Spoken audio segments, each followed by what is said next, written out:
breeding approaches such as genomic selection and next-generation sequencing-based resequencing and low-cost genotyping for enhancing the use of markers in routine breeding.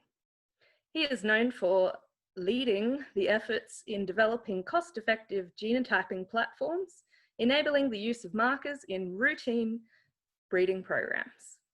His expertise are genomics, forward breeding, next-generation sequencing, modern breeding approaches such as genomic selection, and marker-assisted backcrossing.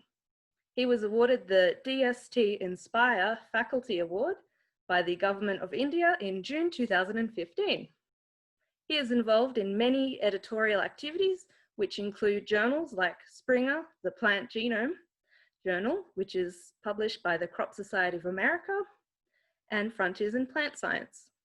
He is a reviewer for international journals like the Plant Biotechnology Journal, Scientific Reports, PLOS ONE, Theoretical Applied Genetics, and DNA Research.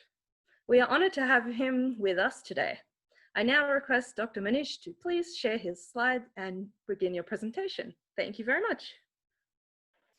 Thanks, Jacinta. Maybe let me share my screen.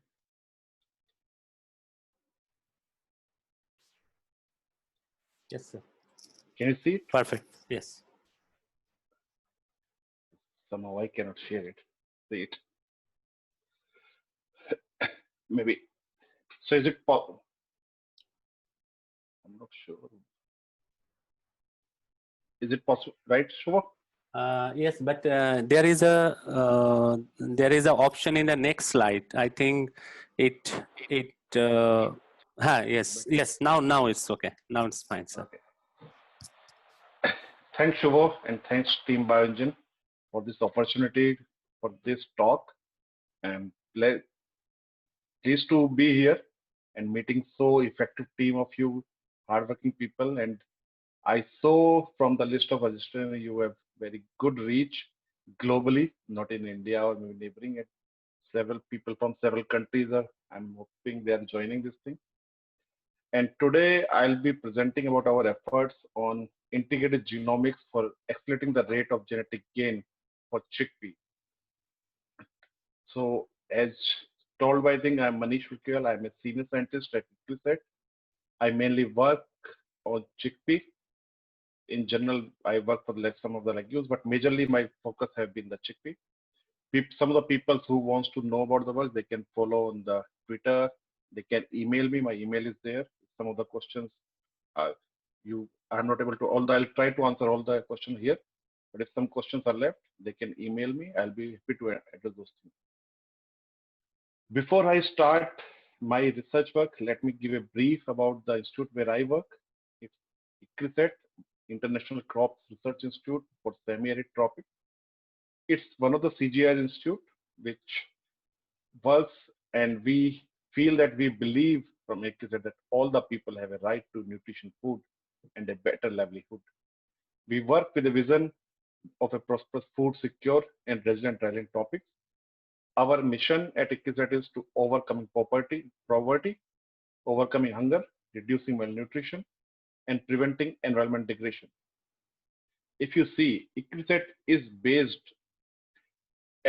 in Asia with the headquarters in India, and then several countries, ESA, Eastern Southern Africa, and WCA, Western Central Africa.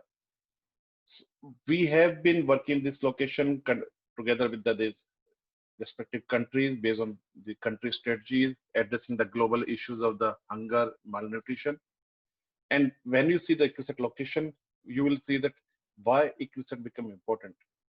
So if you see global hunger crisis from the last year, 2019 stats, this area, if you talk about this sub-Saharan Africa and Asia, they are at the stage of serious situation where still hunger, although so much efforts have been made by several agencies, but still a lot of efforts needs to be made. And when we talk about the ICRISAT works on 6 mandate crops, 3 legumes, chickpea, pigeon pea, groundnut, and 3 cereals, pulse millet, sorghum, and finger millet. All these crops are very high in nutrition, and they can survive in very arid areas without much rain requirement or water requirement. They are ideal target to address the global hunger issues in these regions. And when I talk about the global hunger crisis, these days it's not about the giving the food. Rather, when we talk today, this hunger is mainly the hidden hunger. When we talk about this hidden hunger means is the malnutrition. Many times, still issue of the food is there that people don't get food. But more than food, right now, major issue is whether we are giving the food with proper nutrition or not.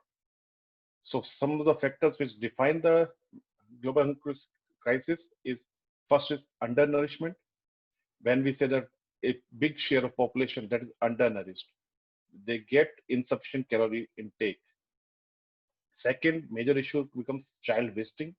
The situation when we have the child under the age of 5, they have low weight as per their average height. If you see there is a BMI, biomass induction, they should be there. And that reflects acute undernutrition. Another issue is child stunting. When child below the age of 5 years, they have low height for their age. And this again reflect chronic undernutrition. And then another issue is child mortality. Mortality rate of children under the age of 5 is very high in several developing and underdeveloping countries, especially with the focus if you see Asia and Sub-Saharan Africa. So how we can address these things? When we see, if you see this GAP report 2019, Global Agriculture Productivity Report, if we have to feed the global population by 2015, which is expected to cross 9 billion mark, we need to increase crop production at least at the rate of 1.73%. That is must because we have to almost double our production, increase the productivity. But current rate is 1.63, which is way less, still less than what we need. But this is average. But if you see the area which is in the Sub-Saharan Africa and Asia, especially in the countries which are the low income countries group, the growth rate is still around 1%. So if you say there's a huge gap, what is required? So what we need to do, we have to accelerate productivity growth and so that we can achieve global nutrition and environment goals. But we should keep in mind, we don't have land to expand for the cultivation. So we have to continue in the same land. We can increase a bit, but majorly we have to focus on increasing the productivity.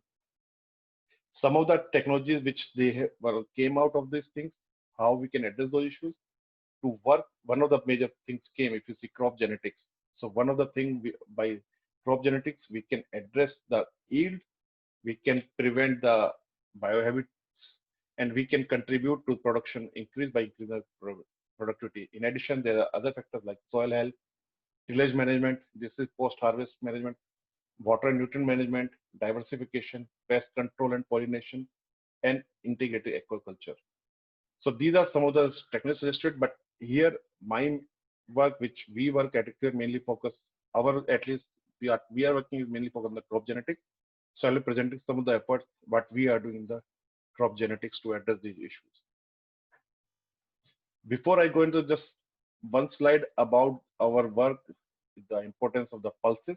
If you see, when we are talking about these nutrition security, so pulses are the one which have the potential to contribute to nutrition food security.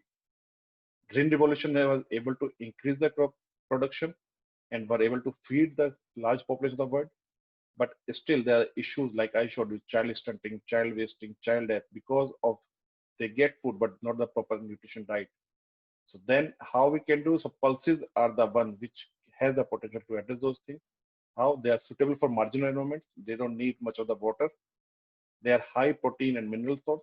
They have long shelf life, you can store them, unlike many of the cereals. Then they improve soil condition and they need low water. And among these pulses, if you see chickpea alone is almost 50% of the things.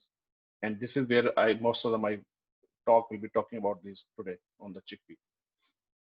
Now coming to think how we have been working on increasing the genetics of the seed. If you see during few decades, there are a lot of technologies that have been keeping integrated in the plant breeding. And if you see many institutions, they are using some of these technologies, one or two in isolation manner, but there are no focused effort that they should go together. Plant breeders are using one or two maybe at a time combination, but there is no proper value chain. And if you see evolvement of this thing, technology started from open polymerization and now genomics sometime came back in the last decade, then moved to next proteomics. So what next step? So technology is evolving so far. Only thing, how we have to find the ways how we can integrate these technologies in crop improvement efforts, how we are working to work on this, and how these technologies can increase the efficiency of our breeding efforts. So my talk will be majorly two topics. First, the technology advancement, what we have made technology advancement, especially in chickpea, at said, and then I'll be talking about that how we are using this technology for contributing chickpea improvement. So my first thing will be sequencing genotyping technologies. If you see this slide, and we talk about last 2 decades, we started sometime in 2000 when human genome came. It was sequenced on, and that time it took almost a decade to sequence one genome, and billions of dollars were spent.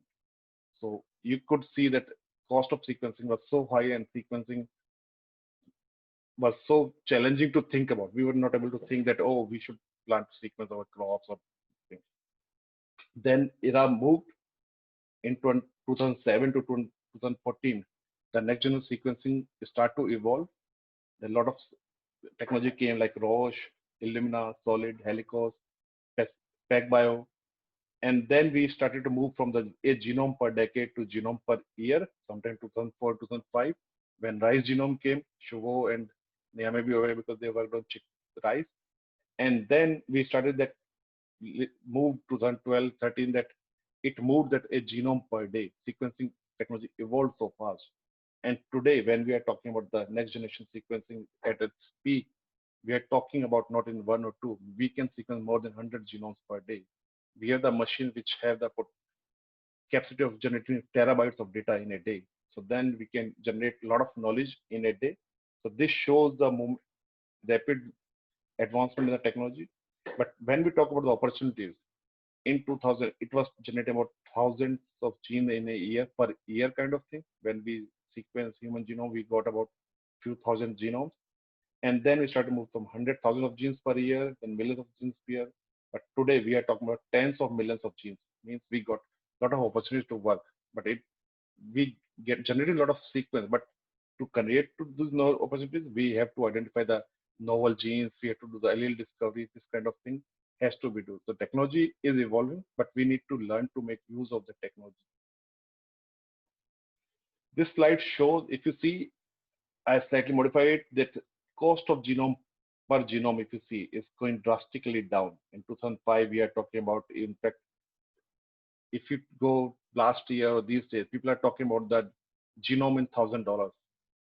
So people are going, when we are talking the human genome, we sequence billions of dollars, and now we're talking about $1,000. So cost has come drastically down.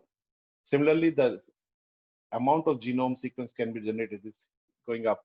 So this opens the ways that now we can think about the sequencing of huge populations in one day, and we can start using these things for the routine breeding program, which doesn't have those much money. Human science has a lot of money because diseases are very important government thing.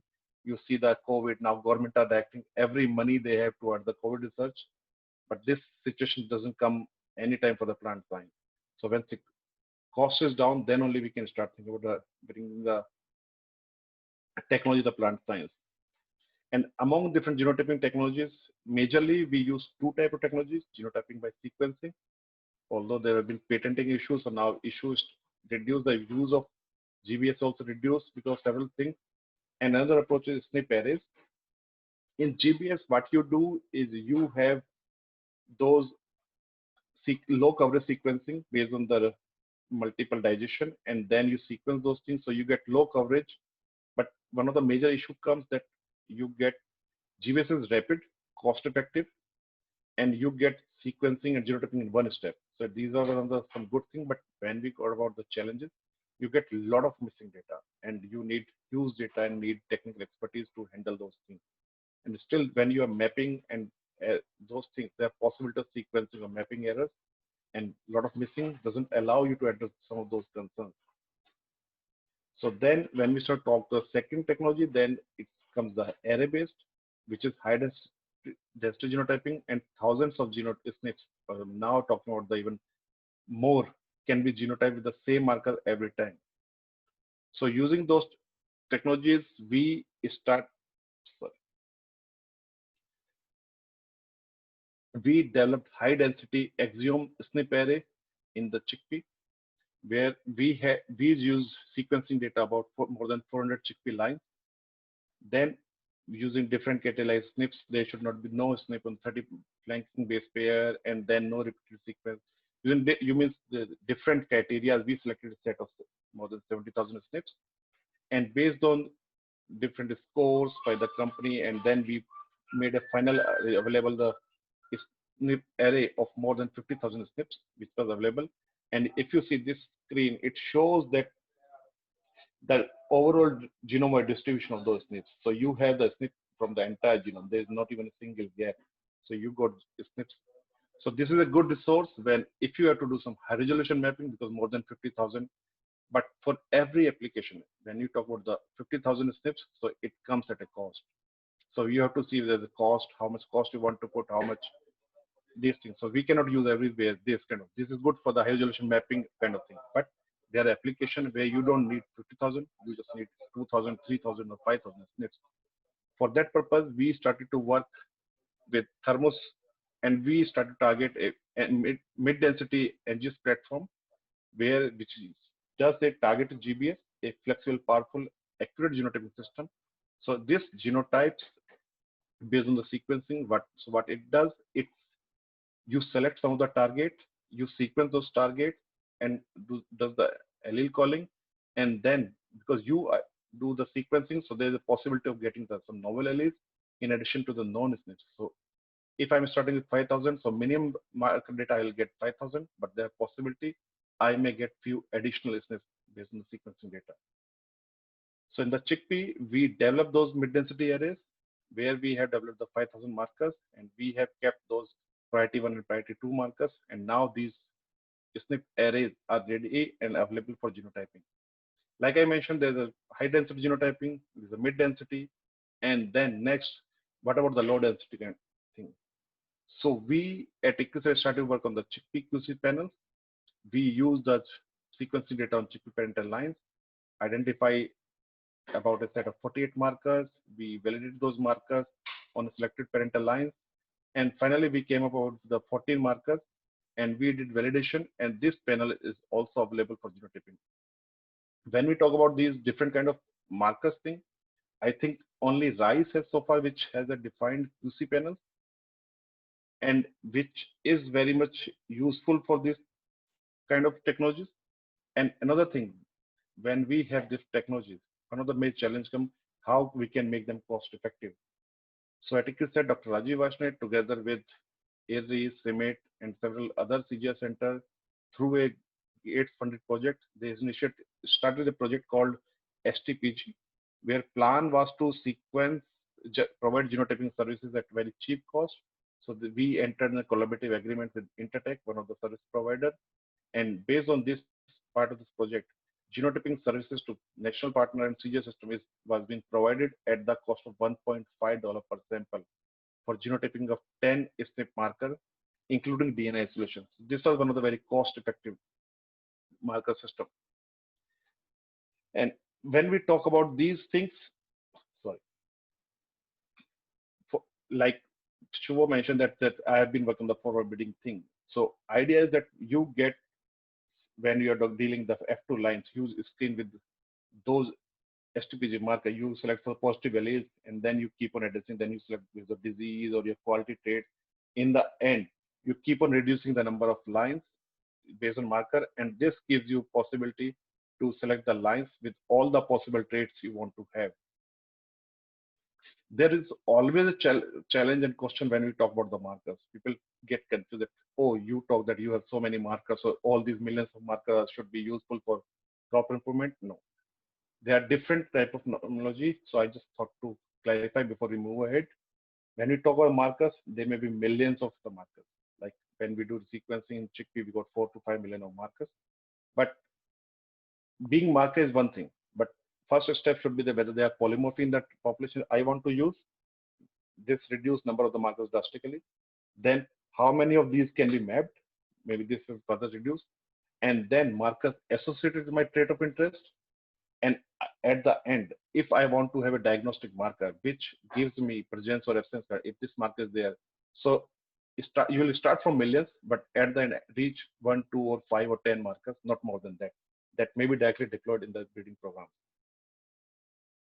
So in summary, we got all the possible. I did not discuss about SR and DART because these are the very old thing, at least at EcuSet we don't use. Still, some people in chickpea also using. And if somebody has question, they can come to us. We can provide support for this thing. But right now, our major focus is on GBS, 50K SNP array, whole genome sequencing, mid-density arrays, or this low-density SNP panel. Once we got these different technologies, the question comes, which one we should be using, how we should use, how we should make selection. Oh, this technology I should be using, or another technology I should be using. So for this, if you see fixed arrays, Illumina, Infimin, and then Affymetrix. We in chickpea develop the Affymetrix. So this provides 50K SNPs. They can be genotyped 34 samples or maybe more in a round. So if you have somewhere around, you want to genotype with high number of SNPs and the limited number of samples, you can go ahead with the Affymetrix SNPs or the Illumina SNPs. But SNPs are more here, but number of samples are limited. But if you have one number of SNPs are less and you want to do several thousands of the samples or the more number of samples, then you can choose the flexible PCR-based SNPs, Douglas array tape or fluid anything. The number of SNPs reduce, but number of samples becomes huge here. And then GBS, restriction enzyme-based GBS, it gives 10 to 100,000 SNPs in the sample of 96 to 304,000. Amplicon sequence, this is a variable numbers, 20 to 500 SNPs, and 40 to 300 samples. So this is kind of, these days, if you go, everybody goes to superstore. So you have everything is available in the shop. You go choose as per whatever you feel like. You want low density panel, that thing we have. You don't mid density, we have. You want high density, we can provide that kind of thing. And then in addition to this, we also develop this whole genome sequence kind of thing. So now we have a lot of flexibility and a lot of low cost genetic options. Only thing you have to make best select decision, wise decision, which technology you want to do, which cost you can afford, what is your application. Now coming to my second part, where we started to use the genomics tools for chickpea improvement.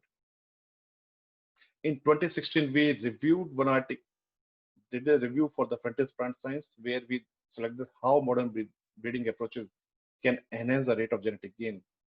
So this starts somewhere from the germplasm and genetic resources, where we have material from gene bank. We use some of the diverse materials for developing the real populations, mutants, ubiquital populations, reference set, NAM population, magic population, core collection. In addition, for the new approach genomic selection, we can develop a training population based on elite lines. And then we do this precise phenotyping, semi-automatic or automatic phenotyping platforms. We do the genotyping or sequencing of those populations. We undertake the trait mapping using different approaches like among functional genomics, epigenomics, transcriptomics, metabolomics, proteomics. These are functional genomics approaches. Or the genome approach, you can use the GWAS, biochemical mapping, composite interval mapping, and sequence-based mapping. And when we are talking about the training population, we are doing the genome-wide prediction based on the genome-wide markers. And at the end of the day, we get markers with the trait of interest or the GBVs, genomic breeding values. And then we use those things using the modern genomics tool like genomic selection, marker selection, MABC mark. And ultimately, we result in the genomic breeding improved lines, which are ready for testing in the farmer field, trials, and ultimately released. Coming to chickpea, the crop I work, although most of you